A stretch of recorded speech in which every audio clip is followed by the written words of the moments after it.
নমস্কার, আমি তরুণ ঘোষ। অনেকেই কমেন্টে আমায় প্রশ্ন করছেন যে আপনি তো বলে যাচ্ছেন দীর্ঘদিন ধরে সাঁজোয়া বাহিনী মোতায়েন হয়ে গেল, সবকিছু হয়ে গেল, এখনো কিছু হচ্ছে না কেন? তার পেছনে দেখুন কতগুলো কারণ রয়েছে। কারণগুলো হচ্ছে আমরা বরাবরই দুটো ফ্রন্টে নজর দিয়েছি। একটা হচ্ছে পাকিস্তান, একটা হচ্ছে চায়না। চায়নার দিকে আমাদের যে সমস্ত বর্ডার অঞ্চলগুলো ছিল সেগুলোর সমস্ত রোড ইনফ্রাস্ট্রাকচার বিআরও এতদিন ধরে সমস্ত রেডি করেছে। পাকিস্তানের দিকেও করা হয়েছে সমানতালে। কিন্তু চিকেন স্নেকে এই ধরনের যদি কোনো সমস্যা হতে পারে এরম কখনো কিন্তু ভারত চিন্তা করেনি। এটা ভারতের দোষ যে ভারত ভেবেছে যে ওখানে তো শেখ হাসিনা রয়েছে, তাহলে পরে ওখানে আমাদের একটা খুব নজর দেওয়ার দরকার নেই।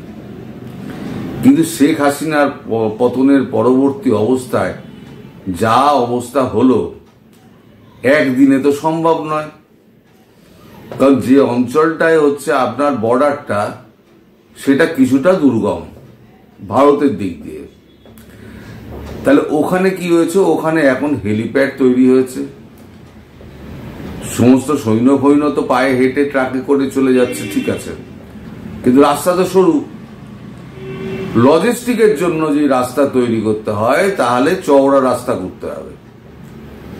এই যে লজিস্টিক প্রোভাইড করার জন্য এই অস্ত্র শস্ত্র কামান গোলা বারুদ যে সমস্ত যাবে, লজিস্টিক সাপ্লাইটা হলো গিয়ে যুদ্ধের মেন। ওইটা যদি ঠিক থাকে, যার ঠিক থাকবে তার হচ্ছে গিয়ে যুদ্ধ জেতার সম্ভাবনা খুব কম দিনের মধ্যে তারই বেশি। শুধু তো অস্ত্র নয়, সৈন্য যারা যাবে তাদের খাবার দাবার জল পরিবহন ব্যবস্থা সমস্ত কিছু রেডি করতে হবে। তার জন্য যে রাস্তাটা বর্ডার রোড অর্গানাইজেশন বিআরও যে রাস্তাটা তৈরি করছে সেটা 4 লেনের একটা রাস্তা হচ্ছে, যাতে ট্রাকগুলো ট্যাঙ্কগুলো হু হু করে যেতে পারে, হু হু করে ফিরতে পারে। এই জন্য প্রথম কথা দেরি হচ্ছে।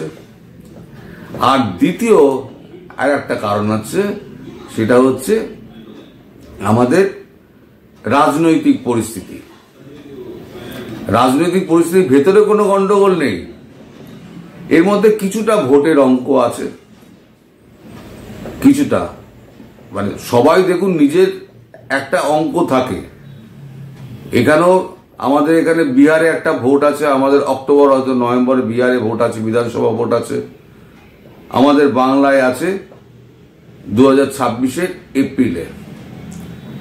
এই বিধানসভা ভোটগুলো ঠিক আগে যদি এই অ্যাকশনটা করা যায় তাহলে পরে তার একটা লাভ বিজেপি পাবে। এটাও কিন্তু একটা কারণ। আজকে আমি পরিষ্কার আপনাদের বলছি কেন দেরি হচ্ছে। এক হচ্ছে লজিস্টিক সাপ্লাই, তার জন্য তো দেরি হচ্ছে। আর 2 হচ্ছে একটা ভোটের রাজনীতির অঙ্ক। তবে ভোটের রাজনীতির অঙ্কটা এখন পিছিয়ে গেছে, কারণ রাষ্ট্রীয় সুরক্ষার ব্যবস্থা বিপন্ন যখন হয়ে গেছে, সুরক্ষা এখন বিপন্ন হয়ে গেছে। পরশুদিনকে আমাদের এখানে বিএসএফ বাংলায় মোতায়েন করার পর তারা একটা কেন্দ্র সরকারকে একটা রিপোর্ট পাঠিয়েছে, গোপন রিপোর্ট। সেই রিপোর্টটা পাওয়ার পর আমি 10টার সময় ভিডিওটা করেছি, পারলে একবার দেখে নেবেন। সেই রিপোর্টটা পাওয়ার পর কেন্দ্র সরকারের মাথার চুল খাড়া হয়ে গেছে। রিপোর্টে বলছে, যেটা আমরা জানতে পেরেছি, রিপোর্টে বলছে যে ওপার থেকে, আমার 10টার ভিডিওতে আমার সমস্ত কাগজপত্র দেওয়া আছে, আমি এখন মুখে বলে দিচ্ছি, যে ওপার থেকে ওই জলা জঙ্গল পেরিয়ে নদী পেরিয়ে সমস্ত 20 থেকে 25 বছর বয়স্ক সমস্ত জেহাদি ছোকরারা এসে এখানে মুর্শিদাবাদ মালদা এই সমস্ত অঞ্চলে মারাত্মক গন্ডগোল করে তারা আবার বর্ডার পেরিয়ে পালিয়ে যায়। এমন জায়গা দিয়ে আসে সেখানে কোনো সীমানা দোয়ার মানে কাঁটা তার দোয়ার জায়গা নেই। কিছুটা নদীপথ, কিছুটা জলাভূমি, কিছুটা চাষাবাদের জমি, কিছুটা সুন্দরবন, এরম অঞ্চল রয়েছে। এটা জানার পর গত পরশু এবং কালকে দুদিন ধরে সাউথ ব্লকের ওয়ার রুমটা হচ্ছে সাউথ ব্লকে, যেখানে প্রধানমন্ত্রী বসেন, প্রতিরক্ষা মন্ত্রী বসেন, বিদেশ মন্ত্রী বসেন এবং আমাদের এনএসএ অজিত দোভাল বসেন। ওখানে একটা ওয়ার রুম আছে। সেই ওয়ার রুমে 3 সেনাপ্রধানের সঙ্গে রাজনাথ সিং, স্বরাষ্ট্রমন্ত্রী অমিত শাহ, অজিত দোভাল, 3 সেনাকর্তা, আইবির অফিসার এবং আইবির ডিরেক্টর এবং রয়ের ডিরেক্টর, এরা দুদিন ধরে আলাপ আলোচনা করছে। খুব একটা দেরি করা যাবে না। আর চিনুক যাওয়া মানে, আমি কেন চিনুকের খবরটা কালকে করেছিলাম, চিনুক যাওয়ার অর্থ যেখানে যেখানে যখন চিনুক গেছে সেখানে বড় অ্যাকশন হয়েছে। ইতিহাস বলছে আমাদের, যেখানে যেখানে গেছে। চিনুক এমন একটা হেলিকপ্টার যে সৈন্যবাহী ট্রাক সহ তুলে নিয়ে গিয়ে ফেলে দিতে পারবে, ট্যাঙ্ক তুলে নিয়ে গিয়ে ফেলে দিতে পারবে। মানে সেই সৈন্য নিয়ে গিয়ে ওপর থেকে প্যারাড্রপিং করতে পারে। চিনুক এমন একটা শক্তিশালী হেলিকপ্টার। আমি আজকেও ছবি আপনাদের কাছে দিয়ে দিচ্ছি, সেগুলো দেখে নিতে পারেন। ফলে যে এখন এই তৎপরতার সঙ্গে ওয়ার রুমে দুদিন ধরে মিটিং হচ্ছে 3 সেনাপ্রধানের সঙ্গে, কারণ জলপথের ব্যাপার আছে, স্থলপথের ব্যাপার আছে, আর আকাশপথের ব্যাপার রয়েছে। তাহলে 3 সেনাপ্রধানকে ওখানে ডাকা হয়েছে। তার মানে কতটা গুরুত্ব দিয়ে করা হচ্ছে এবার বুঝুন। বলে এই যে দেরিটা হচ্ছে না, শুধু লজিস্টিক সাপ্লাই যাতে ঠিক থাকে, এতদিন নজর দেওয়াই হয়নি ওই দিকটায়। এটা ভারতবর্ষের পক্ষে একটা অ্যালার্মিং যে সিচুয়েশন হয়ে গেছে এখন যুদ্ধকালীন পরিস্থিতিতে। তাই 4 লেনের একবার মানে যত তাড়াতাড়ি পারা যায় রাস্তা ফাস্তা তৈরি করা হচ্ছে। এইটা হয়ে গেলে, কমপ্লিট হয়ে গেলে, কবে কমপ্লিট হবে আমি জানি না, তবে যত শীঘ্র সম্ভব কমপ্লিট করার চেষ্টা করা হচ্ছে। নইলে পরে চিনুকের মতো হেলিকপ্টার এত তাড়াতাড়ি পাঠানো হতো না এবং ওই সমস্ত ব্রহ্মস ওখানে ফিট করা হতো না। পিনাকা, S-400 এই সমস্ত যত আছে না, সব ওখানে করা হয়েছে। মানে এইগুলো तो अल्टीमेटली क्या होगा, बड़ा एक्शन के लिए तैयार हो जाइए, कुछ टाइम की बात है। আর আমার একটা বক্তব্য আপনাদের কাছে আছে, সেটা হচ্ছে আমি ক্রমশ দেখছি আমার ভিউজ কমে যাচ্ছে। তা আমি রোজই ভাবি ভিউজ কেন কমে যায়। আজকে এক ভদ্রলোক আমায় ফোন করেছিলেন, তিনি কথায় কথা আমায় বললেন যে আপনার ভিডিও তো লাখে লাখে দেখে, মোর মশাই লাখে লাখে দেখে, তো আমার ভিউজ কমে যাচ্ছে কি করে। তখন উনি বললেন যে আমরা ডাউনলোড করে শেয়ার করি। আর সর্বনাশ করেছে। আপনারা যে ডাউনলোড করছেন তাতে কি হচ্ছে, আমার সর্বনাশ হচ্ছে। ইউটিউবে একটা অদ্ভুত নিয়ম আছে, আপনি যদি ডাউনলোড করেন, 1000 ডাউনলোড মানে আমার 500 কেটে গেল ভিউজ। এটা ইউটিউবের একটা অদ্ভুত নিয়ম, অনেকগুলো নিয়মের মধ্যে এটাও একটা অদ্ভুত নিয়ম। তাই আপনারা যত ডাউনলোড করবেন জানবেন আমার তত ক্ষতি।